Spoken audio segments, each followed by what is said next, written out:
말씀을 전체를 다 보면서 한번 어떤 느낌이 드나, 어떤 말씀하시느냐 깨닫는 시간을 갖기 위해서 한번 9장을 전체를 다 보기로 했고요. 우리 지난주에는요, 어떤 말씀 나눴는지 기억나시나요? 우리 썸네일을 보니까, 유튜브의 썸네일을 보니까요, 냉동 보관이라고, 냉장 보관이라고 그렇게 돼 있던데, 우리 지난주 설교는 너희는 세상의 김치 냉장고다 라는 제목으로 말씀을 나눴고요. 우리가 이제 여러 가지 말씀을 나눴지만, 우리가 전통이라는 게 있잖아요. 전통 중에는 좋은 것들이 당연히 있죠. 전통적으로 지켜둔 것들이니까. 하지만 그게 획일화되어서 우리를 얽어매거나 부패시키는 것들도 있다. 그런 부패를 막기 위해서 우리가 10번 시도해서 혹시 9번을 실패하더라도, 그렇다면 한 번 성공하는 10번을 그러니까 시도하는 자세로 이 세상의 김치냉장고로 살기를 포기하지 말자. 그런 말씀을 또 나눴습니다. 오늘은요, 요한복음 9장 이야기라는 제목으로 말씀을 나누면서 요한복음 9장을 쭉 읽어가면서 정말 성경이 우리에게 어떻게 살라고 말씀하고 계시나 한번 같이 살펴볼 텐데요. 먼저 1절부터 12절 말씀을 같이 교독하면서 어떤 말씀이 있는지 보겠습니다. 1절부터 12절을 제가 먼저 읽겠습니다. 예수께서 가시다가 날 때부터 눈먼 사람을 보셨다.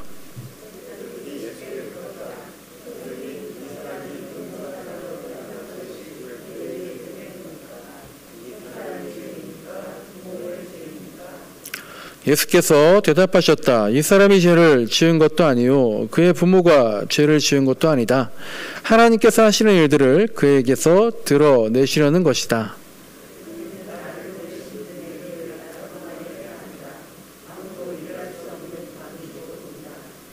내가 세상에 있는 동안 나는 세상의 빛이다.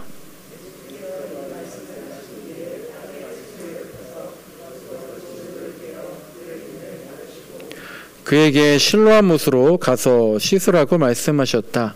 실로암은 번역하면 보냄을 받았다라는 뜻이다. 그 눈먼 사람이 가서 씻고 눈이 밝아져서 돌아갔다.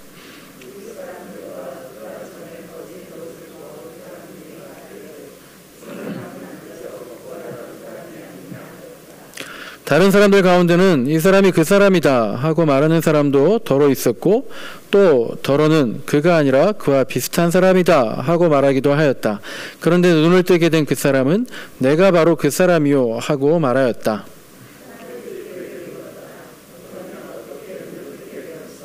그가 대답하였다. 예수라는 사람이 진흙을 개어 내 눈에 바르고 나더러 실로암에 가서 씻으라고 하였소.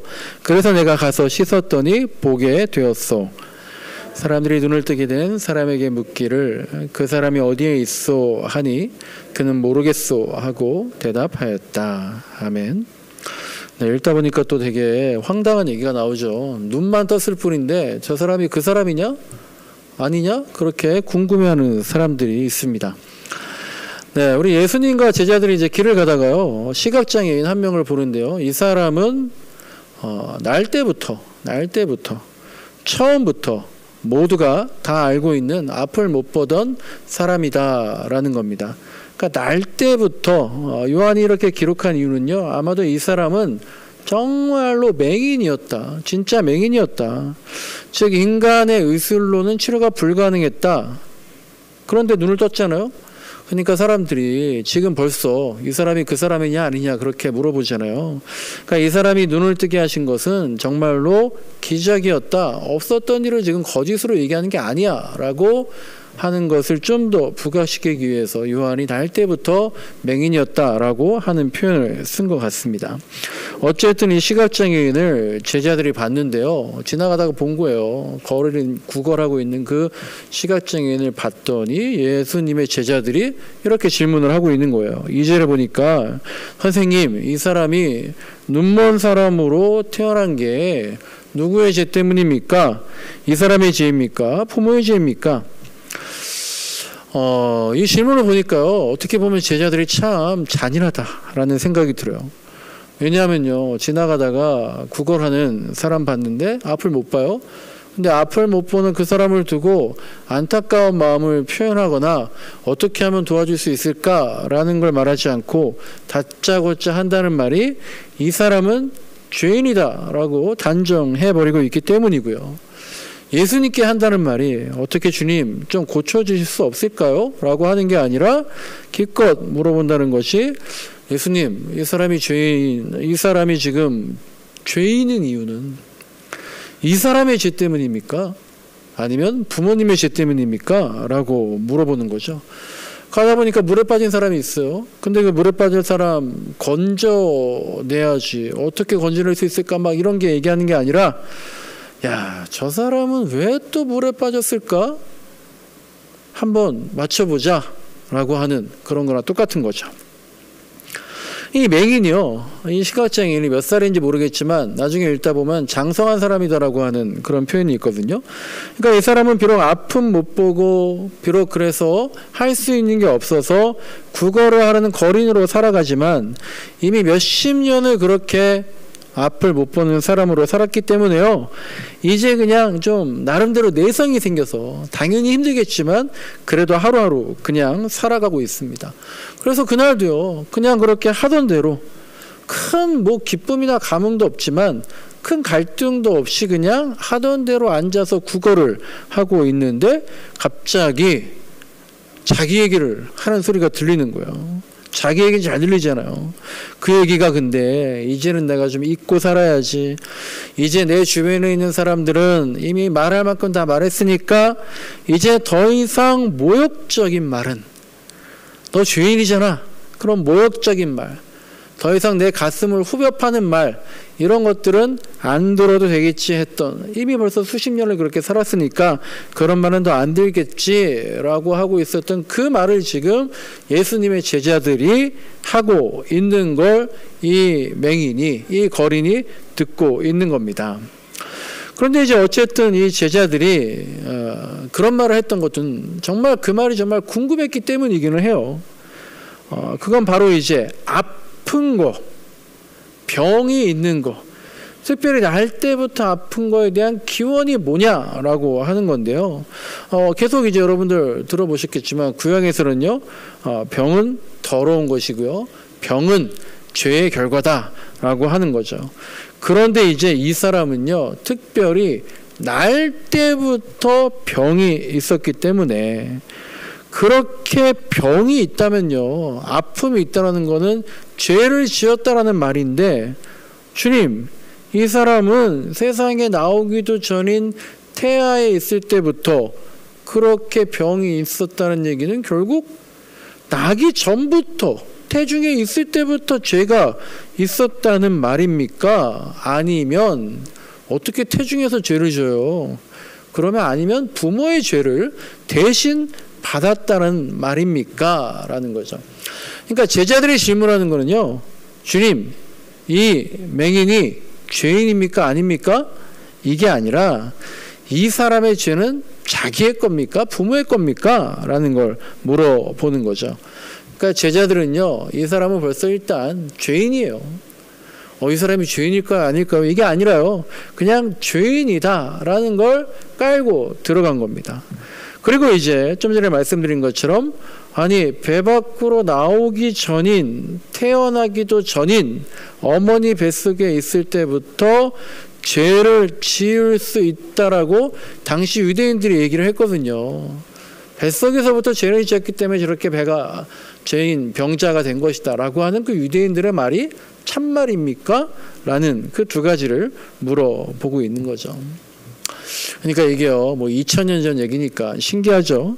그러니까 오늘날 우리들 중에 대부분 아프다, 저도 이번 주에 좀 아팠거든요. 아프다라고 하는 게 죄 때문이다라고 생각하지 않잖아요. 제가 이번 주에 약간 냉방병 비슷하게 막 걸려가지고 아픈데, 내가 무슨 죄를 지었나.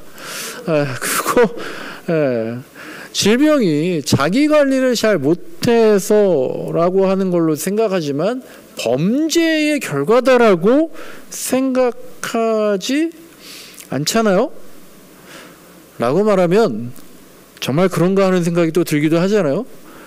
왜냐하면 우리도 잘못하면, 죄를 지으면 아픔이 오거나 사고를 당하거나 예상하지 못했던 무슨 재난을 당하거나 그러면 내가 뭐 잘못했나? 이런 생각 또 들기도 하지 않습니까? 여러분들은 제가 뭐 잘못해서 아팠다라고 생각하지 않지만 저는 제가 아플 때 내가 뭐 잘못했나? 라는 생각이 또 사실 은연중에 들기도 하더라고요. 그리고 우리가 부모님한테 종종 그런 말을 듣고 또 우리도 자녀들한테, 배우자한테 그런 말을 할 때도 있었을 거예요. 다 내 탓이다. 내가 잘못해서지. 내가 지은 죄가 있어서 그래 라고 하는 말을 은연중에 하던 때가 있었던 것 같아요. 이게 어렵더라고요. 잘못하면 죄를 짓는다, 잘못하면 벌을 받는다. 이게 인과응보라는 윤리적 개념일까요? 아니면 범죄에 대한 하나님의 징계다 라고 하는 신학적인 개념일까요? 이게 정말 어려운 문제인데요. 예수님 뭐라고 하셨는지 그게 이제 3절에 나와 있는데요. 3절 말씀을 제가 한번 다시 읽어보겠습니다. 예수께서 대답하시되 이 사람이나 그 부모의 죄로 인한 것이 아니라 그에게서 하나님이 하시는 일을 나타내고자 하심이라 라고 말씀하고 있어요. 예수님의 대답을 정리해보면요, 두 가지가 있는데, 첫째로 맹인이 된 이유는, 시각장애인이 된 이유는 죄 때문이 아니다 라고 얘기하는 거예요. 이 사람이나 그 부모의 죄로 인해서 앞이 안 보이게 된 것이 아니야 라고 말씀하셨거든요. 그 말은 이 시각장애인은 죄인이 아니다라는 거예요. 아까 제자들은요, 이 사람은 죄인인데요, 그 죄가 뱃속에서부터 있었던 겁니까? 아니면 부모님의 죄를 상속한 겁니까? 라고 하는 걸 물어봤잖아요. 그런데 예수님이 그걸 전면 부정하시는 거예요. 아픈 건 죄 때문이 아니다라는 거예요. 근데 이게요, 당시 유대인들한테는요, 이렇게 논박할 가치도 없는, 너무나 당연한 거였어요. 그냥 아픈 사람은요, 무조건 죄인이거든요. 논할 가치도 없던 걸 갑자기 예수님은 완전히 뒤집어 놓으신 거예요. 죄인이 아니야. 그리고 이제 예수님께서 또 하나의 새로운 관점을, 그럼 왜 아플까요? 이 관점, 하나님의 일을 드러내기 위한 것이다 라고 하는 새로운 지금 말씀을 하고 계신 겁니다. 아픈 거는 하나님의 일을 드러내기 위한 거야. 이걸 몇 번 말씀하시거든요. 또 어떤 곳에서는 하나님의 영광을 드러내기 위함이다 라고 말씀을 하고 계신데, 근데 이 말씀을요, 약간 다른 얘기지만 우리 좀 연약한, 부족한 인간적인 관점으로 봐서는 이것도 상당히 잔인하게 들릴 때가 있어요. 만약 제가 지금 큰 고통을 당하고 있는데 잠깐 이렇게 머리 아프고 온몸이 쑤시고 막 그런 게 아니라 어떤 정말 심각한 고통을 당하고 있는데, 그런 저한테 어떤 사람이 이 말씀을 빗대서 인용해서 말해 주는 거죠. 목사님, 집사님, 그 고통이 힘들어도 고통으로 인해서 하나님이 영광 받으실 거야. 너의 아픔과 시련을 통해서 하나님의 일이 드러날 거야. 틀린 말 아니죠. 그런데 이런 말을 듣는다면 정말 어쩔 때는 마음이 크게 상할 수도 있을 것 같아요. 틀린 말은 아니지만 상황에 맞는 말이 아닐 수 있다는 거죠. 그래서 이제 잠언 25장에 보면 이런 말씀이 있어요. 유명한 말씀인데, 경우에 알맞은 말은 은쟁반에 담긴 금사가다라는 말이 있잖아요. 우리가 말을 조심해야 되는데, 특히나 우리가 마치 예수님인 양, 내가 마치 하나님인 양 말할 때가 있는데, 특히 이제 목사들이 그렇게 말할 때가 종종 있잖아요. 그런데 경우에 알맞지 않을 때가 있다라는 걸 늘 유념해야겠습니다. 그러니까 어쨌든 이제 예수님께서는요, 하나님의 일을, 하나님이 어떤 일을 하시는지 나타내고 드러내시기 위해서 이 맹인을 고쳐주시잖아요. 근데 6절을 보니까 어떻게 고쳐주셨냐면, 땅에 침을 뱉어서 그것으로 진흙을 만들어서 그의 눈에 발랐다라고 했고요. 그리고 나서 실로암이라는 연못에 가서 눈을 씻으라라고 했습니다. 예수님이 침을 뱉어요. 침을 뱉어서 그걸 비벼가지고 진흙을 만드셨는데 그걸 눈에다가 바르셨다. 이 얘기도 이제 어렸을 때 많이 들어봤잖아요. 그래서 막 실로암이라는 찬양 막 있었잖아요. 근데 이제 침이나 진흙이나 실로암이라는 연못이 어떤 치료적인 효능을 상징하는 게 아니다. 그래서 이제 대부분의 사람들이 이 말씀을 보고 이 장면을 보고 와, 이 소경의 인내심, 어떤 순종, 더러운 침이 발린 진흙까지도 그냥 바르고 또 그냥 실로암이라는 그냥 보통 연못인데 거기 가라는 것, 그런 순종이 있었기 때문에 고침 받을 수 있었던 거다라고 얘기를 하는데 맞는 말이죠. 그런데 이제 이런 생각도 들더라고요. 땅에 침을 뱉어서 진흙을 만들었다? 엄청 더럽잖아요. 흙도 더러운데 거기다 침까지 뱉었으니까. 그런데 이걸 아는 사람은 누구냐? 이걸 본 사람들이라는 거죠. 이게 더럽다? 우리가 봤으니까 알죠. 이 맹인은 몰랐을 수도 있다라는 거예요.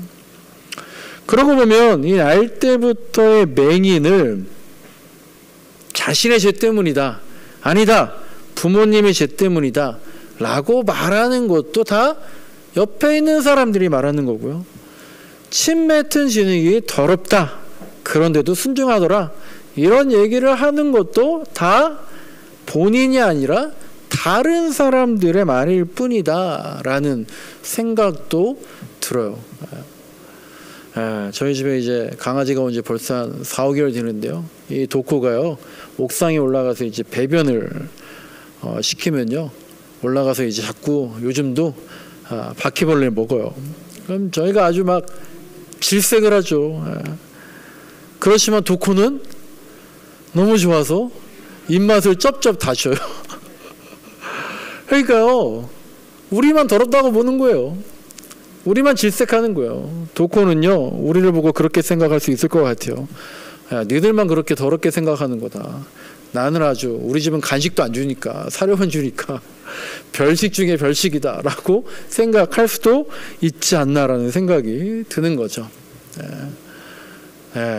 옆에 있는 사람들의 말이에요. 자, 그러면 이제 어쨌든 이제부터 이 맹인, 이 시각장애인, 날 때부터 눈 멀었던 사람은 어쨌는지 이 사람 자신이 하는 얘기가 쭉 나오는데요. 8절부터를 보시면 이 사람이 갑자기 눈을 든 채로 돌아다니니까 주변 사람이 도대체 어떻게 된 거냐라고 막 웅성웅성 얼마나 놀랐겠어요. 막 물어보죠. 그러니까 이 맹인이 예수라는 사람이 여차저차해서 나를 눈뜨게 해주었다라고 했습니다. 얼마나 큰 감격이겠어요. 정말 말로 표현할 수가 없죠. 너무나 기쁘고 날뛰고 그렇게 감격해 있는데 그런 감격을 뒤로하고 이제부터 볼 말씀 보면은요, 정말 이야기가 이상하게 전개가 돼요. 우리 13절부터 23절까지 말씀을 한번 같이 교독하겠습니다. 13절부터 제가 먼저 읽겠습니다. 그들은 전에 눈먼 사람이던 그를 바리새파 사람들에게 데리고 갔다.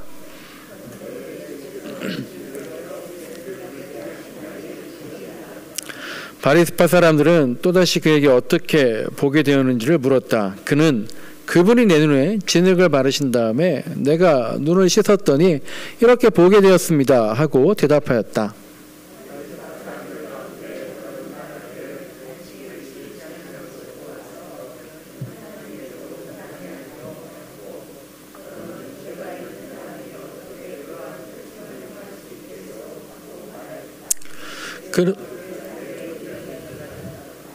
그들은 눈멀었던 사람에게 다시 물었다.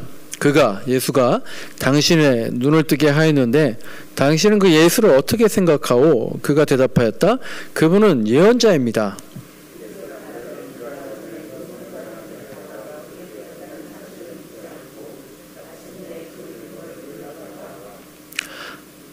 물었다. 이 사람이 날 때부터 눈먼 사람이었다는 당신의 아들이요? 그런데 지금 어떻게 보게 되었어?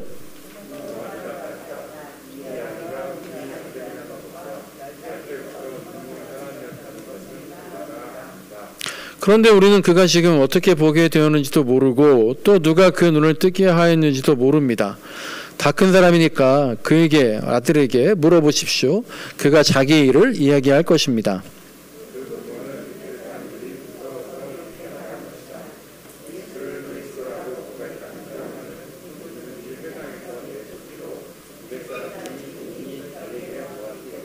함께 읽겠습니다. 그래서 그의 부모가 그 아이가 다 컸으니 그에게 물어보라고 말한 것이다. 아멘. 좀 기가 막히죠. 뭐 특별한 설명이 필요 없지만 잠깐 사족을 붙이자면 하여간 상황이 진짜 이상하게 흘러가는 것 같아요. 이 지금 맹인은 눈이 떠가지고 너무 기쁜데 다른 게 무슨 소용이 있겠어요? 근데 눈을 뜨게 했으니까 성경에 보면 눈을 뜨게 한 사람들이 예언자라고, 그러니까 이 사람 지금 예언자라고 얘기하는 건데요. 너무 기쁜데 갑자기 주변 사람들이 이 사람을 바리새인 사람들에게 데려갔다라는 거죠. 그리고 13절에 바리새인에게 바리새파 사람들에게 데리고 갔다. 이 데리고 갔다라는 말은 원어적으로 보면 데리고 갔다라는 말에 이런 뜻이 포함되어 있대요. 체포했다, 잡아갔다라는 거예요. 뭘 잘못했는데 체포하고 잡아갔어요. 왜 이 사람을 잡아서 바리새인에게 끌고 갔을까요? 14절 보니까 그 이유가 그렇게 나와 있죠. 이 눈먼 사람을 고친 날이 어떤 날이에요? 안식일이라는 거예요. 안식일도요, 논할 필요도 없는 거예요. 유대인들이 무조건 지켜야 되는 날이죠. 근데 하여간 예수님이 자꾸 이 안식일에 도발을 하셨거든요. 안식일이 사람을 위해 있는 것이지 사람이 안식일을 위해 있는 것이 아니다.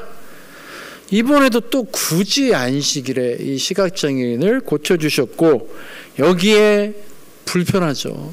분노가 나죠. 이걸 느꼈던 사람들이 자신의 편이 되어줄 바리새파 사람들에게 이 시각장애인을 데리고 잡아서 끌고 갔다라는 거죠. 그리고 이제 탁상공론이 벌어지는데 정말 과간인 거죠. 이 사람이 정말 날 때부터 눈먼 사람이었냐? 확인하려는 거죠. 왜 확인하려는 거예요? 예수가 병 고치는 능력이 없다라는 걸 얘기하려는 거죠. 어떻게든 책 잡으려고 부모한테 자꾸 물어보는 거죠. 지난주에 말씀드렸던 것처럼 바울은 할례라는 걸 다시 생각해보자 라고 도발을 했고요. 예수님은 안식일이라는 걸 다시 생각해보자 라고 지금 우리에게 도전을 해 주시는 거예요. 그리고 이제 베드로와 유력한 자들은 그 바울의 할례에 대한 도발을 인정했고 지금 바리새인들과 이 당시의 유력한 기득권자들은 예수님의 그 제안을 깔아뭉개 버리고 있는 거죠. 그러니까 우리는 어느 쪽일까? 나는 어떤 쪽이었을까? 이런 생각이 절로 나게 됩니다. 자, 이제 24절부터 34절까지 또 어떻게 얘기가 흐르는지 24절부터 34절까지를 교독하겠습니다. 바리새파 사람들은 눈멀었던 그 사람을 두 번째로 불러서 말하였다. 영광을 하나님께 돌려라. 우리가 알기로 그 사람 예수는 죄인이다.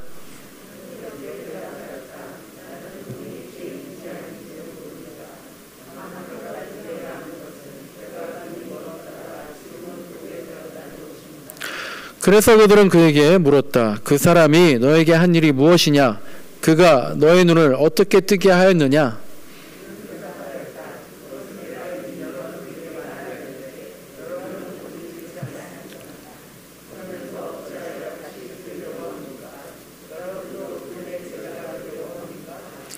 그러자 그들은 그에게 욕설을 퍼붓고 말하였다. 너는 그 사람의 제자이지만 우리는 모세의 제자이다.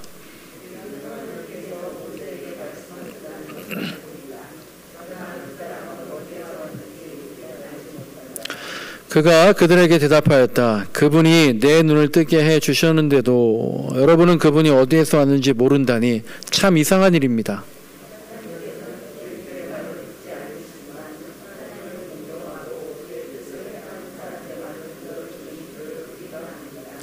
나면서부터 눈먼 사람의 눈을 누가 뜨게 하였다는 말은 창세로부터 이제까지 들어본 적이 없습니다.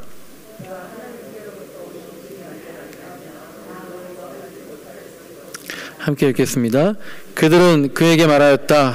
네가 완전히 죄 가운데서 태어났는데도 우리를 가르치려고 하느냐?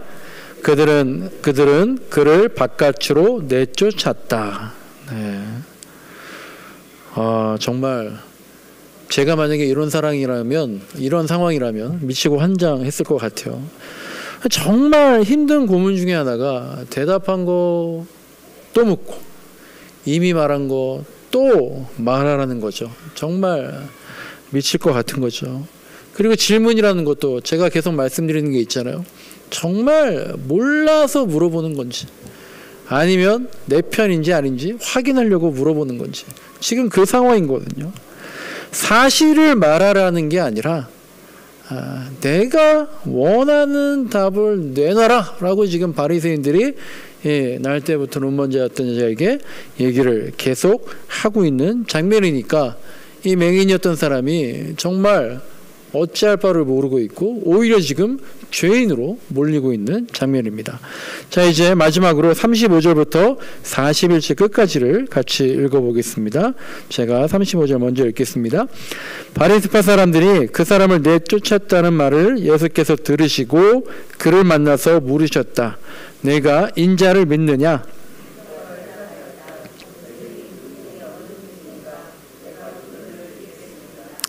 예수께서 그에게 말씀하셨다. 너는 이미 그를 보았다. 너와 말하고 있는 사람이 바로 그이다.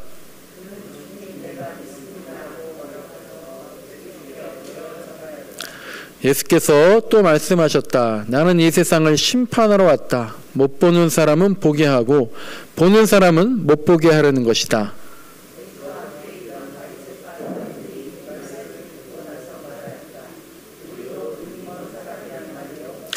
함께 읽겠습니다. 예수께서 그들에게 말씀하셨다. 너희가 눈이 먼 사람들이라면 도리어 죄가 없을 것이다.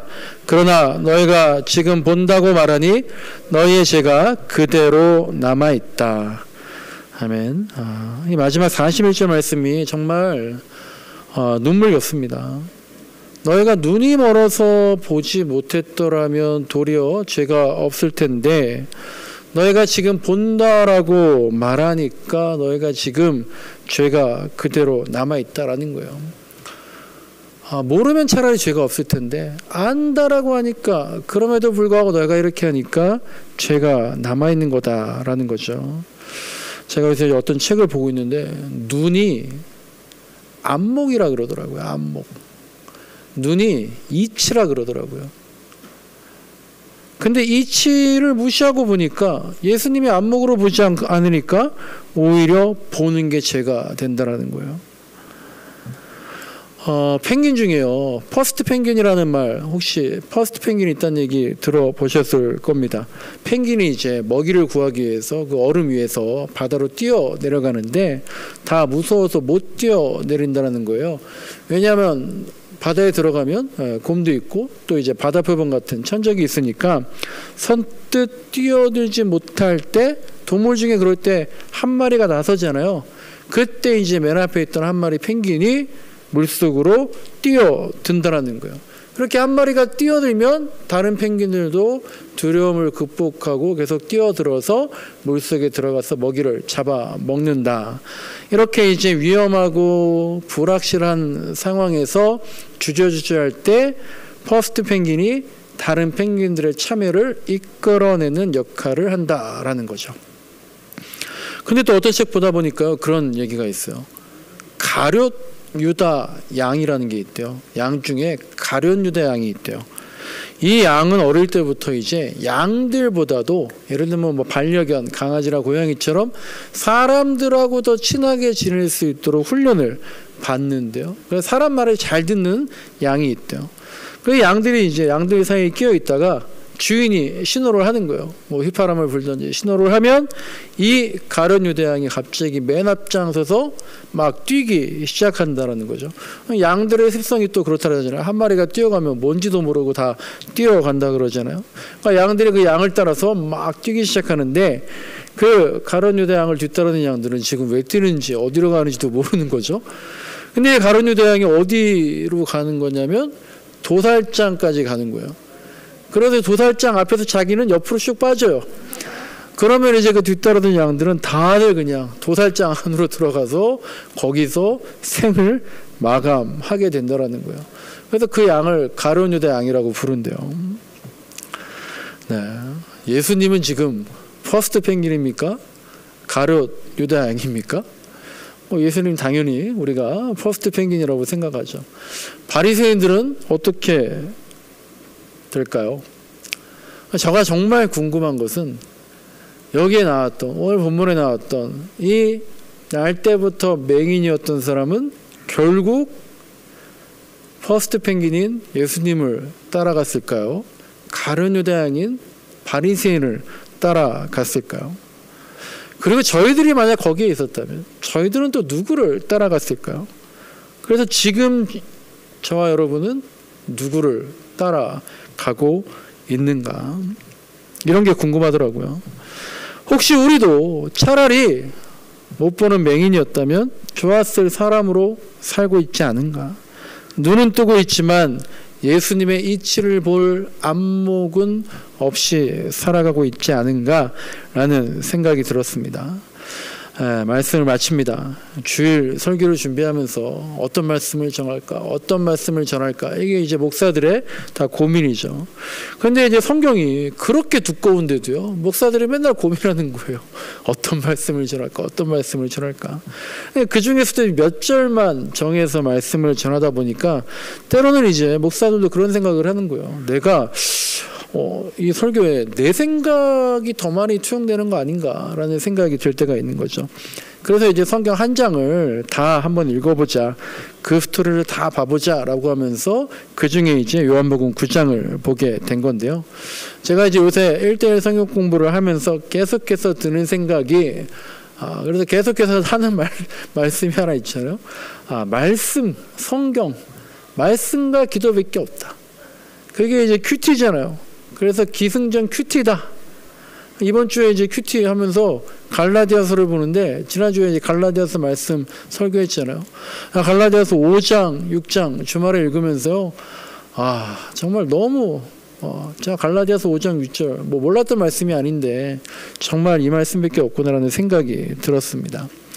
오늘 함께 요한복음 9장을 봤는데요. 여러분들이 다른 분들 설교나 또 간증이나 기독교 서적이나 이런 것들 많이 보잖아요.